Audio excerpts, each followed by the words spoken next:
रोशनी ने सायली को जमकर डांट लगाई और कहा, मेरे बेटे लक्ष्य को मुझसे पूछे बिना घर से बाहर कैसे ले गई? मेरी इजाजत के बिना उसे अपने साथ क्यों घुमा रही हो?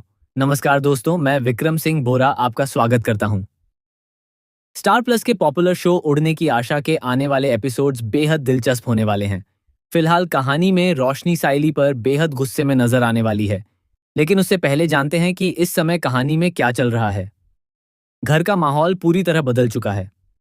रोशनी परेशान है, जबकि सचिन अपने बाबा की तबीयत जल्द से जल्द ठीक हो जाए, इसके लिए हर संभव कोशिश कर रहा है।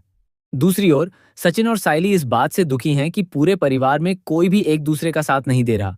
हर कोई अपनी अपनी दुनिया में व्यस्त है और रिश्तों में पहले जैसी गर्मजोशी नहीं रही। कई सालों बाद सचिन और सायली घर लौटे हैं। जब रिया ऑफिस से वापस आती है तो वह सिर्फ इतना पूछती है, तुम दोनों आ गए? कब आए? उसका यह ठंडा व्यवहार सभी को हैरान कर देता है। आखिर वे कुछ दिनों के लिए नहीं, बल्कि कई सालों बाद घर लौटे हैं। जब सायली उसे गले लगाने की कोशिश करती है, तब भी रिया के चेहरे पर कोई खुशी दिखाई नहीं देती। ऐसा लगता है कि सफलता और पैसे ने उसके व्यवहार को पूरी तरह बदल दिया है। इंसान को पैसा जरूर बदलता है, लेकिन इतना भी नहीं कि वह अपने ही परिवार के लोगों को अनदेखा करने लगे। आकाश रिया को रोकने और समझाने की कोशिश करता है, लेकिन सचिन बात को वहीं खत्म कर देता है और कहता है कि कोई बात नहीं।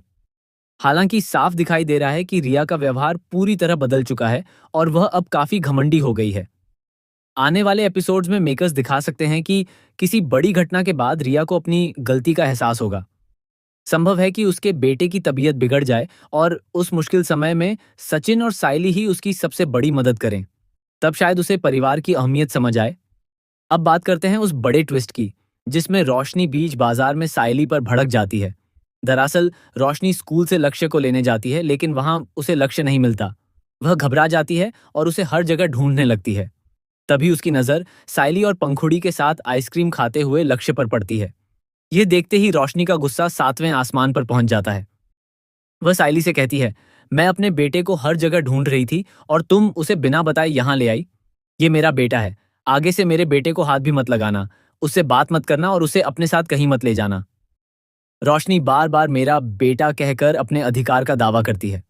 उसका यही व्यवहार सचिन और सायली के मन में शक पैदा कर सकता है कि आखिर वह लक्ष्य को लेकर इतनी असुरक्षित और डरी हुई क्यों रहती है। सायली रोशनी की सारी बातें चुपचाप सुनती रहती है और कोई जवाब नहीं देती। लेकिन आने वाले दिनों में यही घटना कहानी का सबसे बड़ा मोड़ साबित हो सकती है। दूसरी तरफ सचिन भी परिवार को फिर से एकजुट करने का फैसला कर सकता है। उसका मन एक ओर अपने बिजनेस की जिम्मेदारियों की तरफ है, तो दूसरी ओर वह अपने बिखरे हुए परिवार को पहले जैसा खुशहाल देखना चाहता है। अगर बाबा उससे परिवार को फिर से जोड़ने की गुजारिश करते हैं, तो सचिन उनकी बात कभी नहीं टालेगा। वह सायली के साथ इसी घर में रहकर सभी रिश्तों को फिर से जोड़ने की कोशिश करेगा। इसके अलावा जेल गया गुंडा भी सचिन से बदला लेने की योजना बना रहा है। ऐसे में आने वाले एपिसोड्स में एक के बाद एक बड़े ट्विस्ट देखने को मिल सकते हैं, जिससे कहानी और भी रोमांचक होने वाली है।